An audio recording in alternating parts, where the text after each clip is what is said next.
Hello, dear readers. Welcome to Novel Spotlight. This is an audiobook of the novel The Midnight Library by Matt Haig. Part 14. But away from the ocean seemed the right direction. Maybe she was very local. Maybe she had walked here. Maybe on one of the bikes she saw locked up outside the pool cafe had been hers. She rummaged in her tiny clasp wallet and felt her pocket for a key, but there was only a house key. No car keys, no bike keys. So it was bus or by foot. The house key has no information on it at all. So she sat on a bench with the sun beating hard on the back of her neck and checked her text. There were names of people she didn't recognize. Amy, Rodri, Bella, Lucy, Peep Camilla, Luke, Lucy M. Who are these people? And a rather unhelpful contact title, simply work. And there was only one recent message from work and it said, "Where are you?" There was one name she recognized, Dan. Her heart sank as she clicked on his most recent message. Hey Nor, hope all is treating you well. This is going to sound either corny or creepy, but I'm going to go all out and tell you. I had a dream the other night about our pub. It was such a good dream. We were so happy. Anyway, ignore that weirdness. The point of this is to say, guess where am I in May? Australia. First time in over a decade. I'm coming with work. I'm working with MCA. Would be great to catch up, even for a coffee if you're around. DX. It was so strange she almost laughed. But she coughed and said, maybe she wasn't quite so fit in his life. Now she thought about it. She wondered how many Dans there were in the world, dreaming of things they would hate if they actually got them, and how many were pushing other people into their delusional idea of happiness. Instagram seems to be the only social media she had here, and she only seems to post pictures of poems on it. She took a moment to read one. Fire. Every part of her that changed, that got scrapped off because of schoolyard laughter or the advice of grown up, long gone, and the pain of friends already dead. She collected those bits off the floor like wood shavings, and then she made them into fuel, into fire, and burned, bright enough to see forever. This was troubling, but it was, after all, just a poem. Scrolling through some emails, she found one to Charlotte, a Cayley band flautist with earthy humor who have been Nora's only friend at String Theory before she moved back up to Scotland. Hi Charles, hope all is fine and Danny. Pleased, the birthday do went well. Sorry I couldn't be there. All is well in sunny Sydney. Have finally moved into the new place. It's right near Bronte Beach. Beautiful. Lots of neighborhood cafe and charms. I also have a new job. I go swimming in a saltwater pool every morning and every evening. I drink a glass of Australian wine in the sunshine. Life is good. Address 2 by 29 Darling Street, Bronte, NSW 2024, Australia, Nora, X. Something was rotten, the tone of vague, distant spurkiness, as if writing to a long-lost aunt. The lots of neighborhood cafes and charms, as though it was a TripAdvisor review. She didn't speak to Charlotte or indeed anyone like that. There was also no mention of Izzy. Have finally moved into the new place. Was that we have or I have? Charlotte knew of Izzy.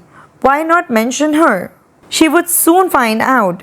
Indeed, 20 minutes later, she was standing in the hallway of her apartment. staring at the 4 bags of rubbish that needed taking out. The living room looked small and depressing, the sofa tatty and old. The place smelled slightly moldy.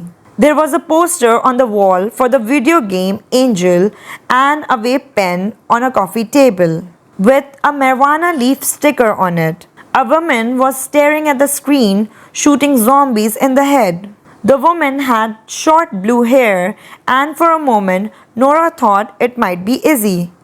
Hi, Nora said. The woman turned. She was not Izzy. She had sleepy eyes and a vacant expression, as if the zombie she was shooting had slightly infected her. She was probably a perfectly decent person, but she was not anyone Nora would have ever seen in her life. She smiled. Hey, how's that new poem coming along? Oh, yeah, it's coming along really well. Thanks. Nora walked around the flat in a bit of daze. She opened her door at random and realized it was the bathroom. She didn't need the toilet, but she needed a second to think. So she shut the door and washed her hands and stared at the water spiral down the plug hole the wrong way. She glanced at the shower. The dull yellow curtains was dirty in a vague student house kind of a way. That's what this place reminded her of, a student house. She was 35, in this life, living like a student. She saw some antidepressant, fluoxetine, beside the basin and picked up the box. She read prescription for NSEED at the top of the label. She looked down at her arm and saw the scars again. It was weird to have your own body offer clues to a mystery. There was a magazine on the floor next to the bin, National Geographic, the one with the black hole on its cover that she had been reading in another life, on the other side of the world, only yesterday. She sensed it was her magazine, given she had always liked reading it, and had been known, even in the recent time, to buy it on the occasional spontaneous whim, as no online version ever did the photo justice. She remembered being 11-year-old and looking at the photos of the slapback, the Norwegian alpago in the Arctic, in her dad's copy. It had looked so vast and desolate and powerful, and she had wondered what it would have been like to be among it. Like the scientist explorer in the article, spending their summer doing some kind of geological research. She cut out the pictures and they ended up on the pinboard in her bedroom. And for many years at school, she had tried hard at science and geography just so she could be like the scientist in the article, and spent summers among frozen mountains and fjords as puffin flew overhead.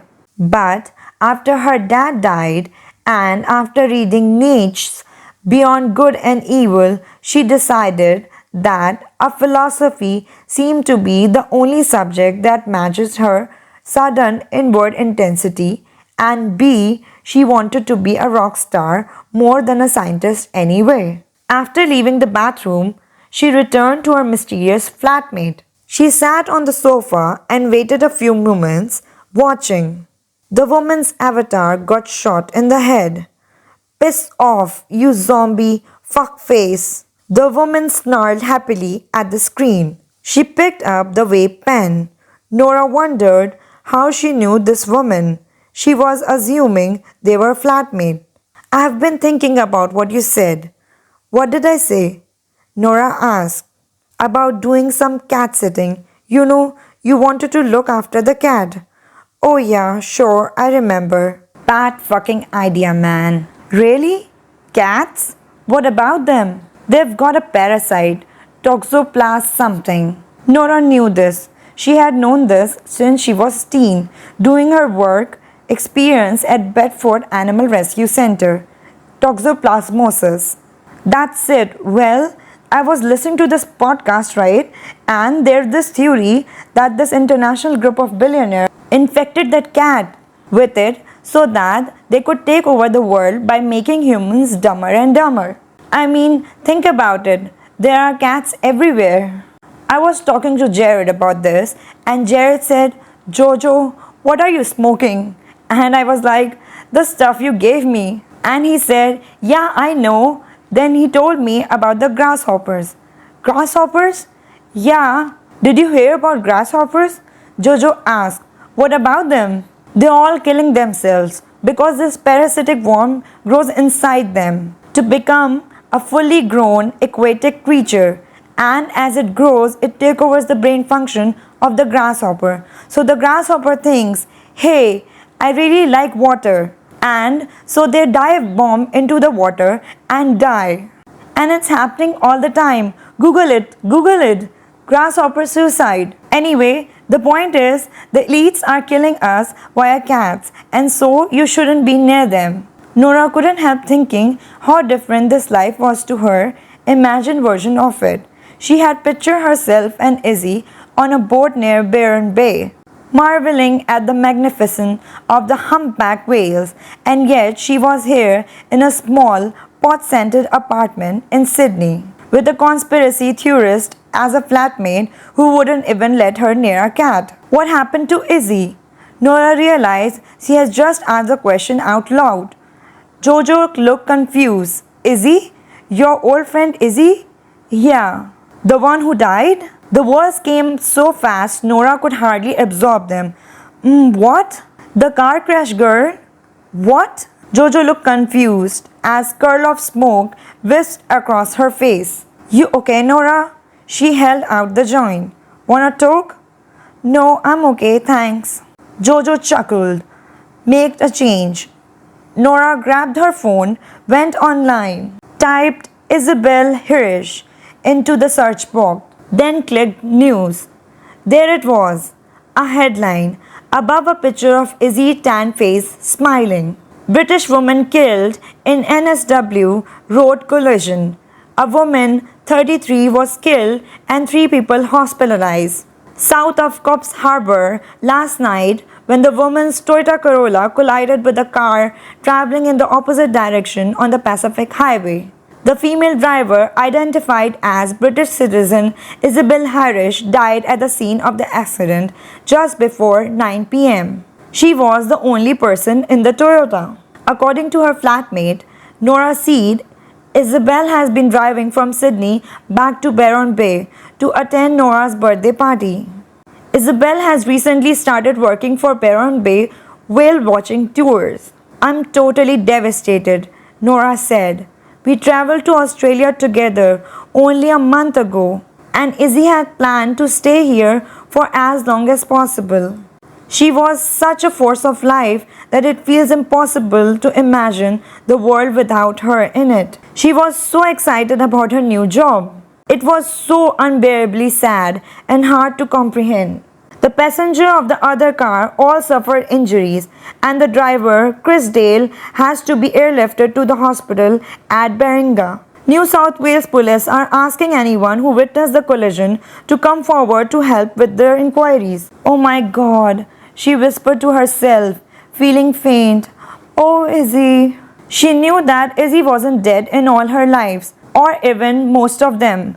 But in this one, it was real, and the grief Nora felt real too. The grief was familiar and terrifying and laced with guilt. Before she could properly process anything, the mobile rang. It said work. A man's voice. A slow drawl. Where are you? What? You were meant to be here half an hour ago. Where? The ferry terminal. You're selling tickets. I've got the correct number, right? This is Nora Seed I'm talking to? It's one of them, sighed Nora as she daintily faded away.